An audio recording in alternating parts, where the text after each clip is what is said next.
मृत्यु, यह शब्द सुनते ही मन में एक सन्नाटा उतर आता है। हम सब जानते हैं कि जीवन एक दिन खत्म होगा, पर मौत को सोचते ही रूह कांप उठती है। और जब घर में किसी की मृत्यु होती है, तो सबसे ज्यादा डरावना दृश्य होता है शव। वही शरीर जो कुछ देर पहले हंस रहा था, बोल रहा था, चल रहा था, अचानक एकदम शांत हो जाता है। आंखें बंद, सांसें थमी हुई और एक गहरा मौन, मानो पूरा ब्रह्मांड उस पल में ठहर गया हो। अब सवाल उठता है, मृत्यु के बाद शव को अकेला क्यों नहीं छोड़ा जाता? आखिर क्यों लोग कहते हैं कि जब तक अंतिम संस्कार न हो जाए, मृत शरीर के पास किसी न किसी का होना जरूरी है?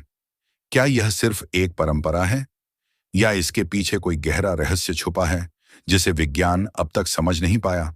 ओशो कहते हैं, मृत्यु सिर्फ अंत नहीं है, मृत्यु एक यात्रा की शुरुआत है।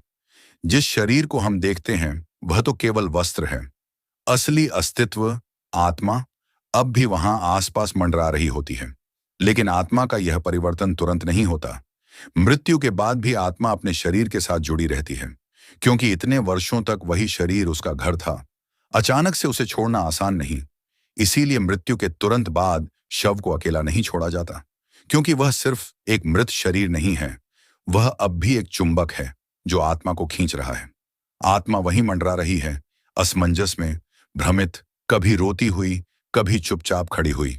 और अगर शरीर को अकेला छोड़ दिया जाए तो आत्मा बेचैन हो सकती है। ओशो कहते हैं कि मृत्यु के तुरंत बाद आत्मा अक्सर अपनी पहचान खो बैठती है। उसे समझ में नहीं आता कि वह अब शरीर में नहीं है। उसे लगता है कि वह अब भी उसी शरीर का हिस्सा है। अगर उस समय शव को अकेला छोड़ दिया जाए तो आत्मा भयभीत हो सकती है, और भयभीत आत्मा न केवल खुद के लिए बल्कि आसपास के लोगों के लिए भी एक खतरा बन सकती है। यही कारण है कि हमारे यहाँ परंपरा रही है कि मृत्यु के बाद जब तक दाह संस्कार न हो, तब तक शव को अकेला नहीं छोड़ा जाता। लोग बारी बारी से जागते हैं, शव के पास बैठते हैं, मंत्रों का जाप करते हैं। यह सब यूं ही नहीं है, यह आत्मा को सहारा देने का तरीका है, ताकि वह भ्रम से बाहर आ सके, उसे यह समझ आए कि वह शरीर से अलग हो चुकी है। लेकिन भाई, बात यहीं खत्म नहीं होती। शव को अकेला न छोड़ने के पीछे और भी गहरे कारण हैं।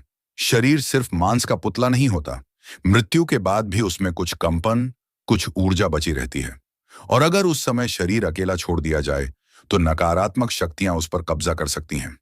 आत्मा कमजोर होती है और उस नाजुक पल में उसे सुरक्षा की जरूरत होती है।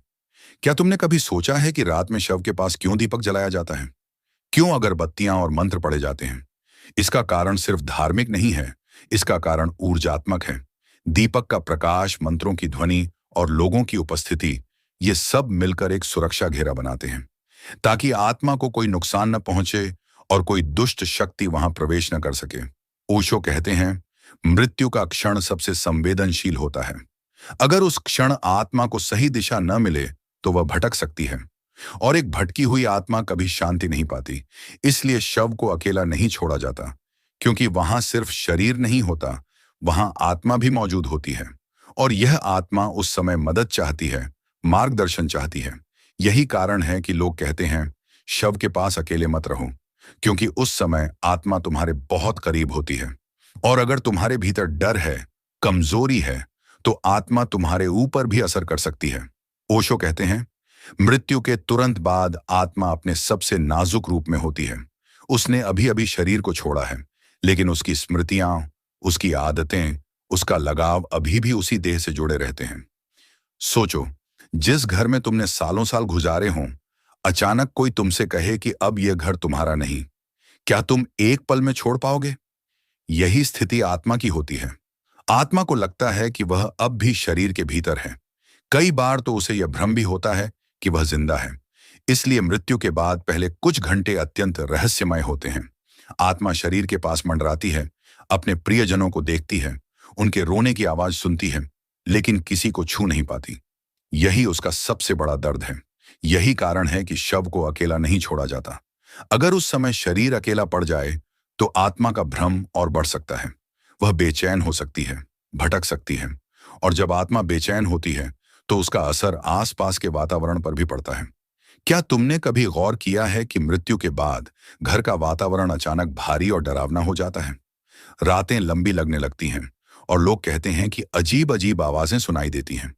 ये सब यूं ही नहीं है। ये आत्मा का अस्तित्व है जो अब भी वहां मौजूद है। हमारे आर्षि मुनियों ने बड़ी गहराई से इन रहस्यों को समझा था, इसलिए उन्होंने परंपराएं बनाई।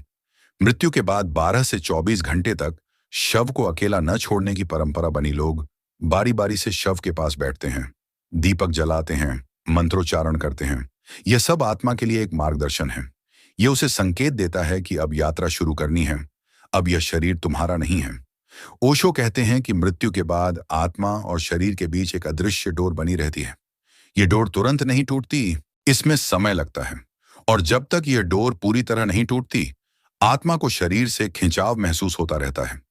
अगर इस दौरान शरीर को अकेला छोड़ दिया जाए तो आत्मा की बेचैनी बढ़ सकती है। यही वजह है कि जब कोई व्यक्ति मरता है तो घर के लोग शव को अकेला नहीं छोड़ते। वे उसके पास रहते हैं ताकि आत्मा को सहारा मिले। यह केवल मृतक के लिए नहीं, बल्कि जीवित लोगों के लिए भी सुरक्षा है, क्योंकि बेचैन आत्मा कभी कभी दूसरों को भी परेशान कर सकती है। कई बार तुमने सुना होगा कि शव के पास बैठने वालों को अजीब अनुभव होते हैं। कोई अचानक ठंडी हवा महसूस करता है, किसी को लगता है जैसे कोई अदृश्य उपस्थिति उनके आसपास है। यह वही आत्मा होती है जो अभी भी शरीर के पास है। इसलिए परंपरा कहती है, शव को अकेला मत छोड़ो, क्योंकि उस समय आत्मा नाजुक है, भ्रमित है और उसे दिशा देने की जरूरत है। ओशो कहते हैं कि मृत्यु के बाद आत्मा को दो रास्ते मिलते हैं। एक, वह शांति से अपने अगले सफर की ओर बढ़े। दूसरा, वह अपने शरीर और अपने प्रियजनों से चिपकी रहे। अगर वह दूसरा रास्ता चुन लेती है तो वह आत्मा धीरे धीरे भटकती हुई आत्मा बन जाती है, और भटकी हुई आत्मा सबसे खतरनाक होती है। इसीलिए मृत्यु के बाद हर संस्कृति में किसी न किसी रूप में शव के पास रहना, प्रार्थना करना, दीप जलाना, यह सब जरूरी माना गया है। यह सिर्फ अंधविश्वास नहीं है, यह गहरी समझ है।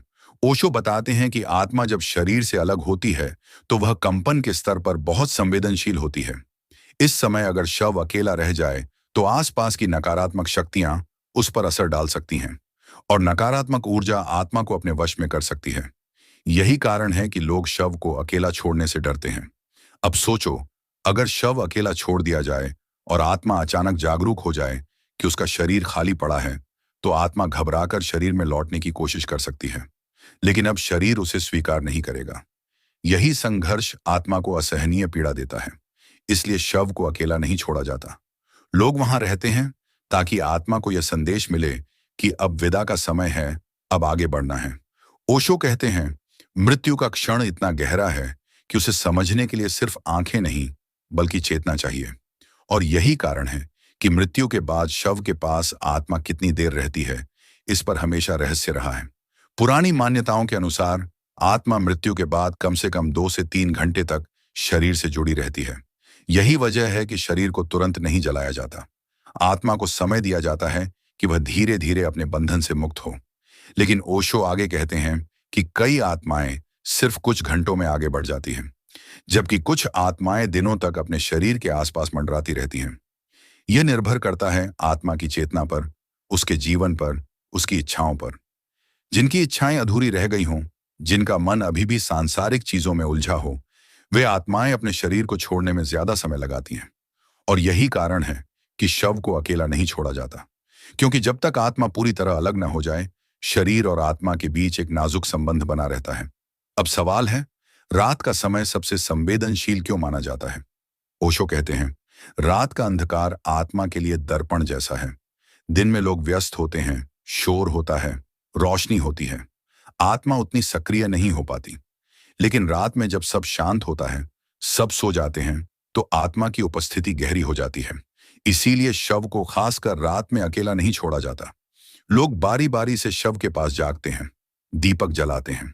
वह दीपक सिर्फ रोशनी नहीं देता, वह आत्मा को दिशा देता है। उसकी लौ आत्मा को बताती है कि अंधकार के पार भी एक मार्ग है, एक यात्रा है। मंत्रोच्चारण क्यों किया जाता है? ओशो कहते हैं कि मंत्र ध्वनि नहीं, तरंग है। जब शव के पास मंत्र पढ़े जाते हैं तो वे आत्मा की बेचैनी को शांत करते हैं। आत्मा को एक तरह का सहारा मिलता है। अब सोचो, अगर शव को अकेला छोड़ दिया जाए और आत्मा वहां बेचैन खड़ी हो, तो वह कैसी स्थिति होगी? आत्मा को भ्रम होगा कि उसका शरीर अब भी उसका है, और जब वह देखेगी कि शरीर को अकेला छोड़ दिया गया है, तो उसकी पीड़ा और बढ़ेगी। इसीलिए हर संस्कृति में किसी न किसी रूप में शव की रक्षा की परंपरा रही है।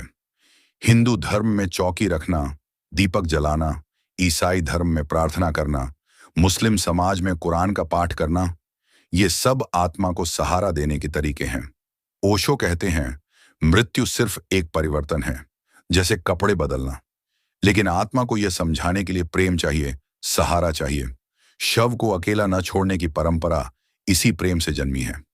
भाई, मृत्यु का यह रहस्य हमें यह सिखाता है कि जीवन में भी हमें आत्मा का ध्यान रखना चाहिए, क्योंकि मृत्यु के बाद आत्मा वही है जो तुम्हारे साथ रहती है।